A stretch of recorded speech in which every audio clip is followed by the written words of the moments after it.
जो एक ऐसी महान शख्सियत है जिनके महज आशीर्वाद से मनुष्य का जीवन सफल हो जाता है। और ये हम सभी का सौभाग्य है कि हमें इनका प्रवचन सुनने का सौभाग्य प्राप्त हो रहा है। आज के इस कार्यक्रम में आप सभी ने मुझे मुख्य अतिथि के रूप में आमंत्रित किया। इतना मान सम्मान जो आपने मुझे दिया, उसके लिए मैं अखिल भारतीय बिश्नोई महासभा के राष्ट्रीय अध्यक्ष श्री देवेंद्र बूढ़िया जी का, वरिष्ठ उपाध्यक्ष श्री सोम प्रकाश जी का, मंदिर समिति बुड्ढा जोड़ डाबला के सभी सदस्यों का और यहां उपस्थित सभी सम्मानित बुजुर्गों का, मातृशक्ति का, बहनों का, भाइयों का और सोशल मीडिया से जुड़े सभी साथियों का मैं हाथ जोड़कर धन्यवाद करता हूं, विनम्र अभिनंदन करता हूं। मैं सौभाग्यशाली हूं कि आप सभी ने मुझे इस लायक समझा कि मैं आज के इस कार्यक्रम में और आज के इस बहुत ही महत्वपूर्ण विषय पर आपके सामने अपना संबोधन दे सकूं। मैं समझता हूं कि मुझसे कई अधिक योग्य और कई अधिक अनुभवी हस्तियां आज मंच पर विराजी हुई है। मैं सबका नाम नहीं लूंगा। मैंने इनके जीवन काल से बहुत कुछ सीखा है, इनके बारे में मैंने पढ़ा है, सुना है, सीखा है और मुझसे पहले इन सभी ने बहुत ही बेहतरीन ढंग के साथ आज के इस विषय पर अपना वक्तव्य रखा। तो इसीलिए मैं बहुत ही कम शब्दों में आज के इस विषय पर अपनी बातों को आपके समक्ष रखने का प्रयास करूंगा। आज की मुख्य बिंदु है बालिका शिक्षा या गर्ल्स एजुकेशन। बालिका शिक्षा का हमारे समाज में क्या महत्व है, इस पर कोई भी प्रश्न चिन्ह नहीं लगा सकता। बल्कि मुझे तकलीफ होती है, मैं हैरान हूं कि हम इस युग में भी, इस सदी में भी इन बातों पर चर्चा कर रहे हैं। मुझसे पहले भाई देनेश जी ने कहा कि आज हर समाज में, हर क्षेत्र में महिलाएं आगे हैं, कामयाब है, सक्षम है, प्रतिभाशाली है। और ये सिर्फ आज की बात नहीं है, ये सदियों से चला आ रहा है। हिंदू संस्कृति की बात करें तो यदि हम जीवन की चुनौतियों का सामना करना चाहते हैं तो किसको याद करते हैं? दुर्गा मां को याद करते हैं। धन संपत्ति प्राप्त करना चाहते हैं तो मां लक्ष्मी को याद करते हैं। शैक्षणिक सफलता प्राप्त करना चाहते हैं तो मां सरस्वती को याद करते हैं। और यही नहीं बल्कि प्रकृति को भी स्त्रीलिंग के साथ जोड़ा गया है, धरती मां, गंगा मैया इत्यादि। तो कहने का मेरा मतलब यह है कि प्राचीन काल से ही भारतीय संस्कृति में महिलाओं को बहुत ही महत्वपूर्ण स्थान दिया गया है। बिश्नोई समाज की बात करें तो सबसे पहले शहीद अमृता देवी जी का नाम ध्यान में आता है, जिन्होंने 300 साल पहले अपना महान बलिदान देकर हमेशा हमेशा के लिए हमारे समाज को प्रेरणा देने का काम किया था। आधुनिक काल की बात करें, वर्तमान काल की बात करें तो इस बात का जीता जागता सबूत आज मंच पर विराजी हुई है। बिश्नोई समाज की सबसे पहली महिला आईएएस अफसर बनकर ऑल इंडिया रैंक 30 प्राप्त करके सुश्री बरी बिश्नोई जी ने साबित कर दिया है कि ये फर्क नहीं पड़ता कि आप गरीब घर से हैं, अमीर घर से हैं। फर्क नहीं पड़ता कि आप महिला है या पुरुष है। फर्क नहीं पड़ता कि आप छोटे गांव से हैं, बड़े शहर से हैं।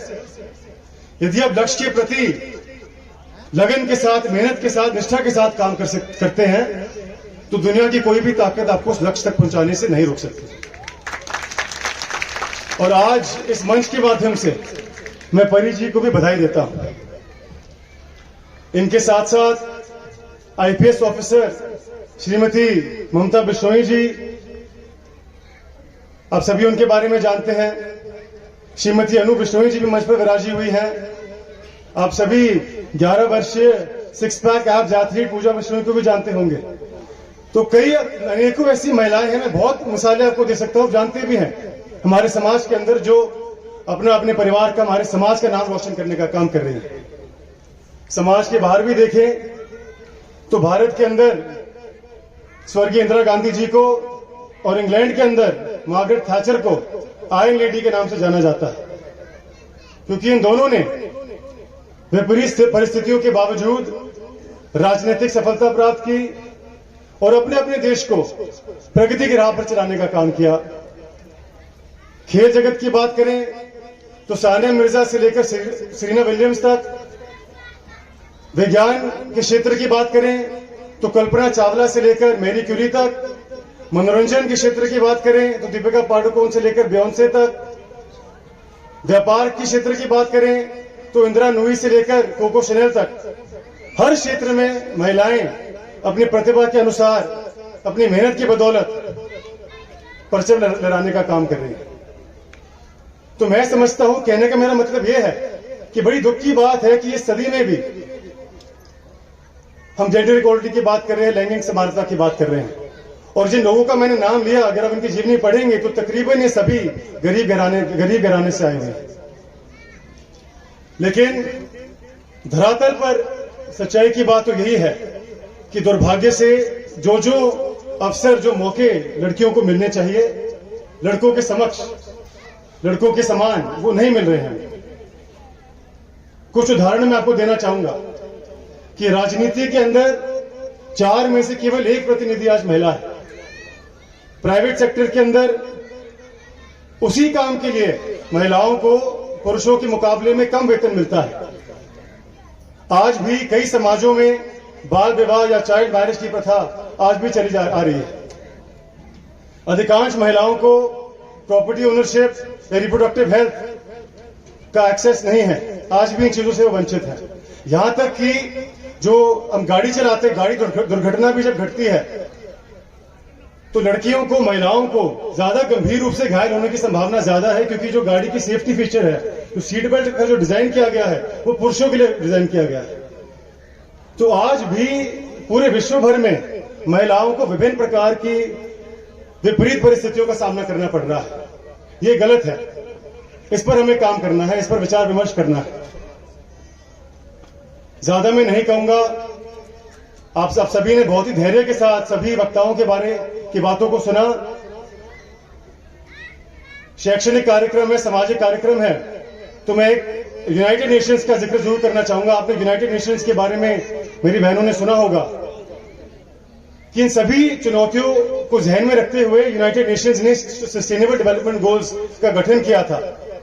उसमें एसडीजी नंबर 5 जेंडर इक्वालिटी के बारे में बात करता है, और साल 2030 तक कुछ लक्ष्य, टारगेट्स और ऑब्जेक्टिव्स जेंडर इक्वालिटी की दिशा में निर्धारित किए गए हैं, जिसके प्रति और जिसकी दिशा में तमाम देश काम कर रहे हैं।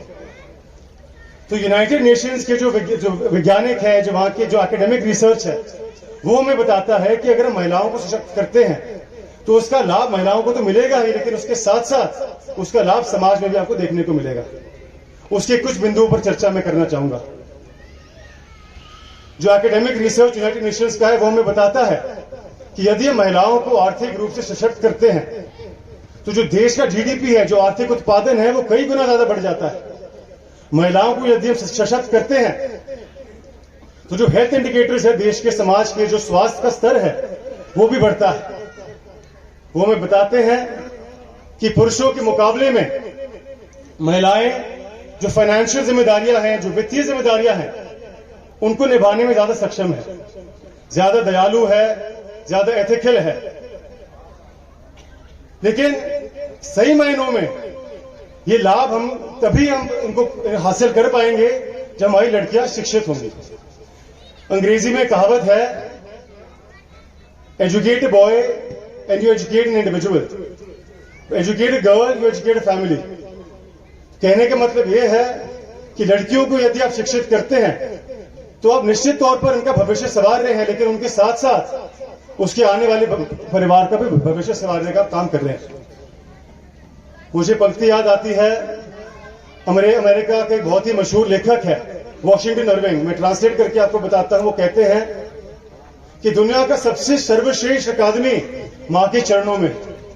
आप सभी इस बात से सहमत होंगे कि हम सभी के जीवन में सबसे अहम योगदान मां का होता है। तो इसीलिए यदि हमारी बेटियां, हमारी बहन शिक्षित होंगी तो निश्चित तौर पर वो स्वयं आर्थिक रूप से, व्यावसायिक रूप से आत्मनिर्भर तो बनेंगी ही, लेकिन आने वाले समय में अपने बच्चों को भी शिक्षित करने का काम करेंगे। मुझे बड़ी खुशी हुई कि आज के इस कार्यक्रम में माताएं भी उपस्थित हैं, बड़े बुजुर्ग भी उपस्थित हैं, क्योंकि लैंगिक समानता को हासिल करने में, वुमेन एम्पावरमेंट को हासिल करने में सबसे अहम योगदान आप सभी का है। और इसकी शुरुआत होती है मां के कोख से, इसकी शुरुआत होती है हमारी सोच से, हमारी मानसिकता से। बहुत ही दुख की बात है कि आज भी जो खुशी मैं देखता हूं कि मुझे काफी जगहों पर देखने को मिलता है कि जो खुशी माता पिता को बेटे के होने से होती है वो बेटी के होने से नहीं होती। ये गलत है। जो अवसर हम अपने बेटों को प्रदान करते हैं वही अवसर बेटे को भी प्रदान हमें करने का काम करना चाहिए, तभी सही मायनों में मानवता का कल्याण होगा। मुझे बड़ी खुशी है कि आज के इस कार्यक्रम में मेरे भाई बंधु भी उपस्थित हैं। इस विषय पर, इस मुद्दे पर हम पुरुषों का, मर्दों का भी योगदान बहुत अहम है। अंग्रेजी में इसको कहते हैं मेल अलायशिप। हमने सक्रियता से सहयोगी इस विषय में बनना है, महिलाओं का सम्मान करना है और ये निर्धारित करना है कि जो अवसर हमें मिल रहे हैं जीवन में सफलता प्राप्त करने के, वही हमारी बहन, हमारी बेटियों को मिलने चाहिए। तो साथियों, ज्यादा ना कहते हुए मैं इतना कहना चाहूंगा कि आज हमारा देश बहुत ही सौभाग्यशाली है कि हमें एक इतना बढ़िया प्रधानमंत्री श्री नरेंद्र मोदी जी के रूप में मिला है, जो बेटी बचाओ बेटी पढ़ाओ, सखी, प्रधानमंत्री उज्ज्वला योजना जैसी अच्छी नीतियों के माध्यम से महिला उत्थान के लिए सचेत परिश्रम कर रहे हैं, प्रयास कर रहे हैं। और मैं गौरवित महसूस करता हूं ये कहते हुए भी कि मेरे दादाजी स्वर्गीय युग पुरुष बिश्नोई रतन चौधरी भजनलाल जी ने उस जमाने में भी महिला उत्थान को लेकर बहुत ठोस कदम उठाए थे। अपनी बेटी अपना धन जैसी नीतियों को लागू करके उन्होंने उस जमाने में, 1980s की मैं बात कर रहा हूं, उस जमाने में जब कन्या का जन्म होता था तो उनको 2500 रुपए धनराशि में उनके माता पिता को दिया जाता था और 18 साल पूरे होने के बाद 25,000 रुपए उसकी शादी के लिए उनको उस जमाने में दिया जाता था। और इसके साथ साथ 10वीं तक की पढ़ाई लड़कियों को दादाजी ने मुफ्त करने का काम उन्होंने किया था। मुझे आज ही एक साथी ने बताया कि इस स्कूल की भी नींव चौधरी भजनलाल जी ने 1985 में रखी थी। तो मैं बहुत गौरवित महसूस करता हूं कि आज मैं आपके समक्ष इस मंच पर अपना वक्तव्य आपके सामने रख रहा हूं।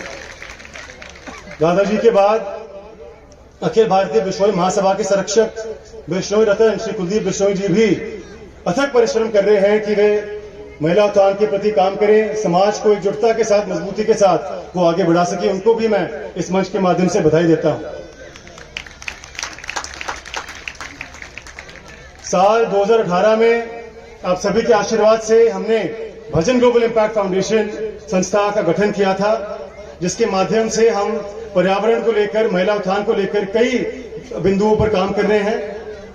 हमने हाल ही में मेंस्ट्रुअल हाइजीन मैनेजमेंट को लेकर, सेल्फ डिफेंस ट्रेनिंग को लेकर हमने काफी कार्य किए हैं। तो मैं इस मंच के माध्यम से आप सभी को भी आमंत्रित करता हूं कि आप भी इस संस्था के साथ जुड़ें और अपना जो समाज सेवा में अपना योगदान जरूर दें। एक बार पुनः मैं कहना बहुत कुछ चाहता था, लेकिन 4 घंटे हो गए, आप काफी समय से सभी यहाँ उपस्थित हैं।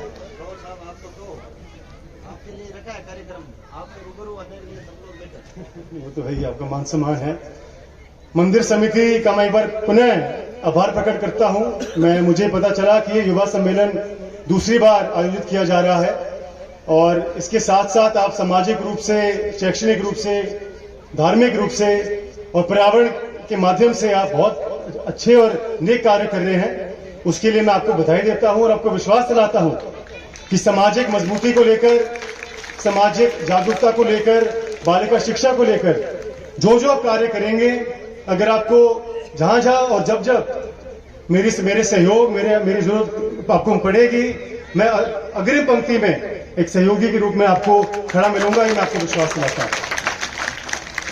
एक बार पुनः मैं आप सभी का आभार प्रकट करता हूं और मेरी बहनें जो यहाँ पर उपस्थित है, मैं आपको जरूर जाने से पहले इतना कहना चाहूंगा कि आप बहुत सौभाग्यशाली है कि आपको इतने अच्छे माता पिता मिले हैं जो आपको पढ़ लिख कर आगे बढ़ाना चाहते हैं, तो आप मेहनत करें, बड़ों का सम्मान करें और ऊंची उड़ान भरें। और मुझे बड़ी खुशी होगी, जैसे मेरे से पहले वक्ताओं ने कहा, कि आने वाले समय में इस मंच पर मर्दों से ज्यादा संख्या महिलाओं की होगी और आप सब सिर्फ यहाँ पर ही नहीं बल्कि आने वाले समय में समाज का, देश का नाम रोशन करने का आप काम करेंगे। एक बार पुनः मैं आप सभी का धन्यवाद करता हूं कि 29 साल की मेरी उम्र है, अभी बहुत कुछ सीखना बाकी है, लेकिन फिर भी आपने अपने कीमती समय में से थोड़ा वक्त निकालकर मेरी बातों को सुना, इतना मान सम्मान आप सभी ने मुझे दिया। आप सभी का बहुत बहुत धन्यवाद। जय हिंद। मेरा नाम नेहा है, मैं श्री गुरु जम्बेश्वर बालिका उच्च माध्यमिक कक्षा 12 की छात्रा हूँ। आपको हम इस रूप में जानते हैं कि इस संस्था के वटवृक्ष चौधरी भजनलाल के आप सुपुत्र हैं और आदमपुर के विद्यार्थी। मेरा प्रश्न ये है कि आप आज के युवा हैं और आज के समय में करियर बनाने के अच्छे माध्यम है, फिर भी आपने राजनीतिक क्षेत्र क्यों चुना? पारिवारिक पृष्ठभूमि के कारण आपने राजनीतिक क्षेत्र को चुना।